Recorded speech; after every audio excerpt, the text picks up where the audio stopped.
Friends, இந்த Xiaomi kebab பாருங்க. சும்மா ஒரே ஒரு கப் பருப்பு இருந்தால் போதுங்க. ஃப்ரெண்ட்ஸ், கண்டிப்பாக கறி வேணும் ஷாமி கபாப் செய்கிறதுக்கு. பட் நம்ம இன்றைக்கி கறி இல்லாது எப்படி செய்கிறது பார்க்கலாமா? பார்க்குறதுக்கு எவ்வளோ நல்லா இருக்குது, சாப்பிட்றதுக்கு கூட அவ்வளோவே நல்லா இருக்குது. கண்டிப்பாக இந்த மெத்தட் நீங்கள் யூஸ் பண்ணி பாருங்கள். மேலே க்ரன்ச்சாக இருக்குது, உள்ளும் சாஃப்டாக இருக்குது.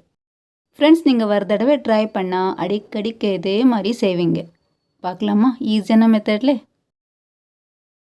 ஃப்ரெண்ட்ஸ், ஒரே ஒரு கப்பு கிராம்ஸில் பார்த்தோன்னா 200 கிராம்ஸ் இருக்குது மஞ்சள் மசூர் பருப்பு.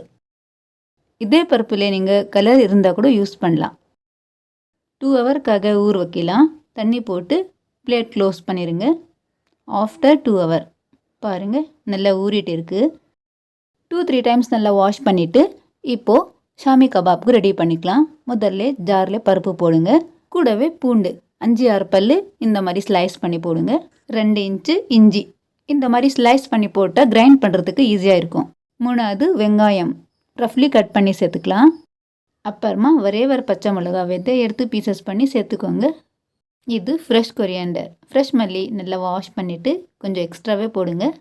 இப்போ ட்ரை மசாலா 1/2 ஸ்பூன் மஞ்சள் தூள், 1 ஸ்பூன் ரெட் சில்லி பவுடர், தேவையான அளவு உப்பு, சின்ன ஸ்பூன்லேயே 1/2 ஸ்பூன் பெருங்காயம், 1 சின்ன ஸ்பூன் சீரகம், லாஸ்ட்டில் கரம் மசாலா இந்த மாதிரி பவுடர் பண்ணி போடுங்க.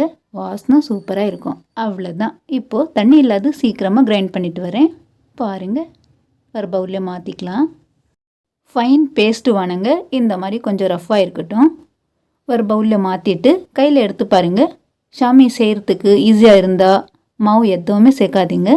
கொஞ்சம் தண்ணி மாதிரி இருக்குது. அதுக்காக நம்ம சும்மா 1 ஸ்பூன் அரிசி மாவு சேர்த்து நீங்கள் ஷாமி செஞ்சு பாருங்கள். க்ரன்ச்னஸ் மேலே சூப்பராக இருக்கும்.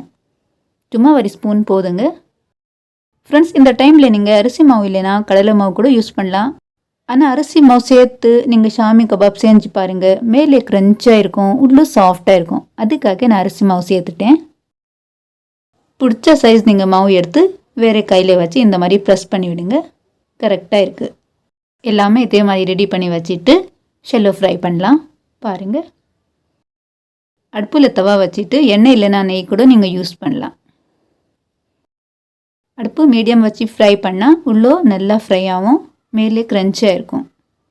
பாருங்கள், கொஞ்சம் நேரம் விட்டு ஃப்ளிப் பண்ணலாம். கலர் பாருங்கள். ஃப்ரெண்ட்ஸ், நீங்கள் கறி இல்லாது இந்த மாதிரி பருப்பு வச்சு ஷாமி கபாப் செஞ்சுருப்பீங்களா? கண்டிப்பாக கிடையாது. இந்த மாதிரி நீங்கள் ஒரு தடவை ட்ரை பண்ணி பாருங்கள். டேஸ்ட்டு 100% பர்ஃபெக்ட் இருக்குது. அவ்வளோதாங்க, நம்ம பருப்பு ஷாமி கபாப் ரெடியாக இருக்குது.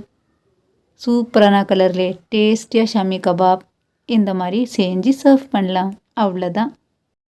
இந்த ஷாமி கபாப் செய்கிறதுக்கு பருப்பு மட்டும் ஊற வைக்கணும். சும்மா கொஞ்சம் நேரத்தில் இந்த மாதிரி ஷாமி கபாப் ரெடி பண்ணலாம். கலர் பாருங்கள், மேலே க்ரன்ச்சாக இருக்குது, உள்ளே சாஃப்டாக இருக்குது.